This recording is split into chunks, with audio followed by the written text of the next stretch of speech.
Kepada beliau waktu dan tempat kami persilahkan. Terima kasih. Assalamualaikum warahmatullahi wabarakatuh. Saya akan menyampaikan press release dari tim hukum pendamping aksi Banjarnegara.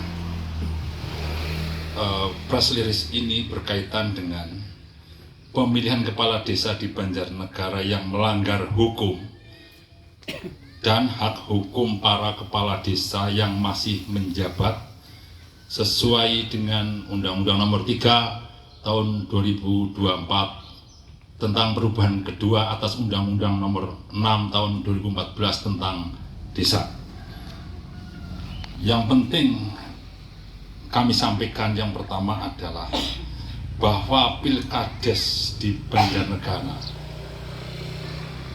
tanggal 5 Maret 2024 dan sekaligus pelantikannya nanti itu bertentangan dengan peraturan perundang-undangan dan asas umum pemerintahan yang baik, sehingga dalam ilmu hukum dikatakan bersifat melanggar hukum atau onreh matah.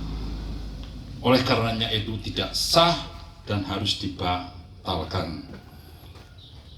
Yang berikutnya, bahwa kepala desa yang masih menjabat ketika undang-undang itu diundangkan, undang-undang diundangkan tanggal 25 April 2024, berarti kepala desa itu masih menjabat, maka demi hukum berlakulah ketentuan tentang masa jabatannya, berlakulah ketentuan pasal 118 huruf B dan huruf C, yaitu terhadap kepala desa yang masih menjabat menyelesaikan sisa masa jabatannya sesuai dengan undang-undang yang baru, yaitu ditambah 2 tahun lagi sehingga masa jabatannya itu sampai dengan tanggal 30 April 2026. Oleh karena persoalan ini diakibatkan oleh karena adanya Pilkades. Padahal Pilkades itu apabila dianalisis secara yuridis itu bertentangan dengan hukum, baik bertentangan dengan peraturan perundang-undangan maupun bertentangan dengan azas-azas umum pemerintahan yang baik. Bertentangannya dapat saya deskripsikan sebagai berikut. Pertama, bertentangan dengan keputusan atau ketetapan menteri tertanggal 14 Januari 2023 dan tertanggal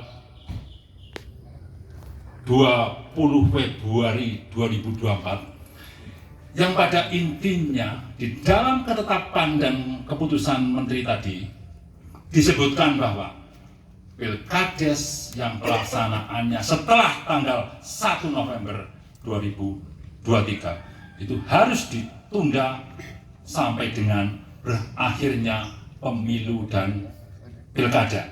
Akan tetapi keputusan ketetapan ini secara terang benderang dilanggar di Banjarnegara. Yang kedua,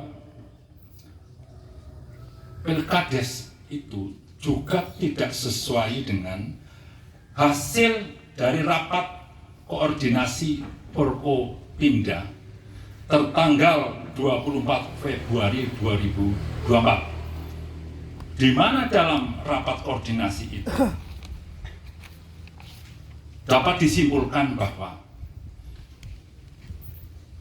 pilkada dapat dilanjutkan Pilkades dapat dilanjutkan apabila ada rekomendasi dari Menteri Dalam Negeri yang isinya mengizinkan atau menyetujui dilanjutkannya Pilkades. Akan tetapi sampai hari ini tidak pernah ada rekomendasi atau surat resmi tertulis yang menyetujui adanya Pilkades tersebut. Akan tetapi Pilkades itu tetap dilaksanakan.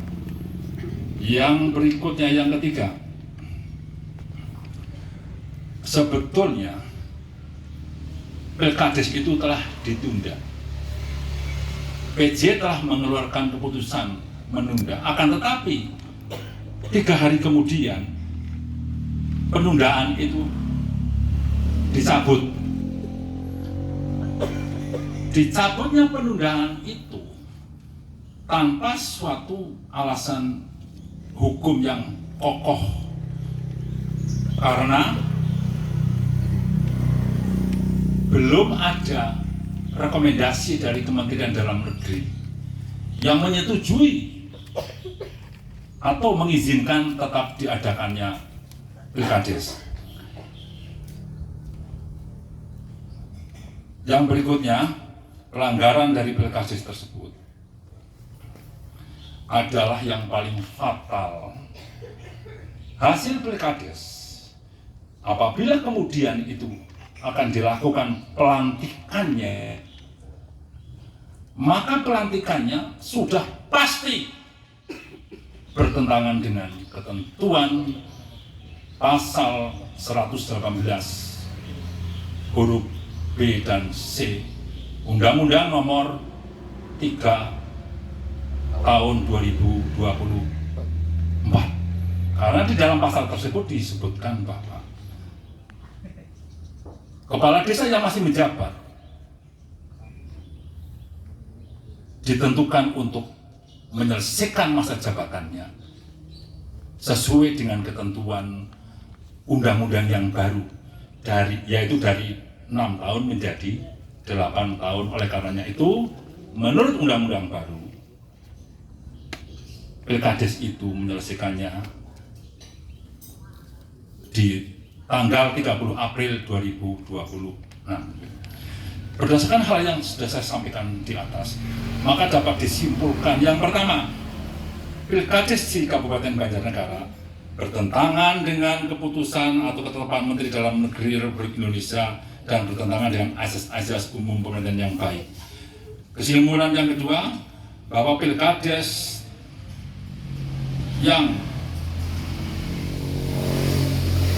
bahwa pelantikan Pilkades yang akan dilaksanakan tanggal 30 April itu bertentangan dengan surat keputusan Menteri Dalam Negeri Republik Indonesia dan bertentangan dengan peraturan perundang-undangan, yaitu Undang-Undang tentang Desa yang baru, serta juga bertentangan dengan asas-asas umum pemerintahan yang baik. Yang ketiga, Pilkades Banjarnegara 5 Maret 2024 tidak sesuai dengan hasil rapat Forkopimda Kabupaten Banjarnegara tanggal 24 Februari 2024 dan sangat bertentangan dengan keputusan dan ketetapan Menteri. Yang keempat, terhadap para kepala desa di Kabupaten Banjarnegara yang masih menjabat ketika Undang-Undang Nomor 3 tahun 2004 diundangkan, maka demi hukum harus diberlakukan sesuai dengan ketentuan sebagaimana yang diatur dalam pasal 119 huruf B dan C. Yang kelima, pasal 118 huruf E, ini penting sekali perhatikan. Pasal 118 huruf E, Undang-Undang Nomor 3 tahun 2024 sangat tidak tepat diberlakukan terhadap kepala desa di Kabupaten Banjarnegara yang masa jabatannya berakhir di tanggal 30 April 2024. Yang keenam, ini juga sangat penting, bahwa ketentuan pasal 118 huruf D Undang-Undang Nomor 3 tahun 2024 sangat tidak tepat dijadikan sebagai dasar hukum untuk melantik kepala desa terpilih. Berdasarkan hal tersebut di atas, maka kami rekomendasikan yang pertama, direkomendasikan agar tidak dilaksanakan pelantikan kepala desa hasil Pilkades tanggal 30 April 2024. Yang kedua, direkomendasikan agar para kepala desa yang masa jabatannya berakhir di tanggal 30 April 2024 diberlakukan ketentuan pasal 118 huruf B atau huruf C, yakni agar menyelesaikan sisa masa jabatannya sesuai dengan ketentuan undang-undang tersebut, yaitu menyelesaikan masa jabatannya sampai dengan tanggal 30 April 2026. Yang ketiga, direkomendasikan agar bupati atau pejabat bupati menerbitkan keputusan kepala desa yang masih menjabat ketika diundangkannya Undang-Undang Nomor 3 Tahun 2024 untuk menyelesaikan sisa masa jabatannya sesuai dengan ketentuan pasal 118 huruf B atau huruf C, yakni masa jabatannya sampai dengan tanggal 30 April 2024. Jadi rekomendasi yang ketiga itu merekomendasikan agar bupati mengeluarkan keputusan yang isinya agar kepala desa yang masih menjabat itu menyelesaikan masa jabatannya 2 tahun lagi begitu. Demikian yang saya sampaikan. Apabila teman-teman ada yang ingin mengajukan pertanyaan, monggo silahkan. Ya, Pak. Jangan kan dari tim hukumnya Aksum, Pak, membuat rekomendasi jangan sampai ada pelantikan. Ternyata di belakang itu sudah beredar surat undangan pelantikan. Pertanyaan saya, apa langkah hukum dari tim hukum sendiri, Pak, terkait adanya seperti itu? Ya. Apakah hanya membuat rekomendasi atau melakukan upaya hukum yang lain? Ya, terima kasih pertanyaannya. Upaya hukum yang akan kami lakukan adalah yang pertama adalah membuat press release ini. Dan press release ini akan kami tujukan ke beberapa pihak, terutama kepada pihak Kementerian Dalam Negeri untuk bisa mendengarkan suara kami, suara press release ini. Menyurati Kemendagri berarti nggih? Baik menyurati maupun kita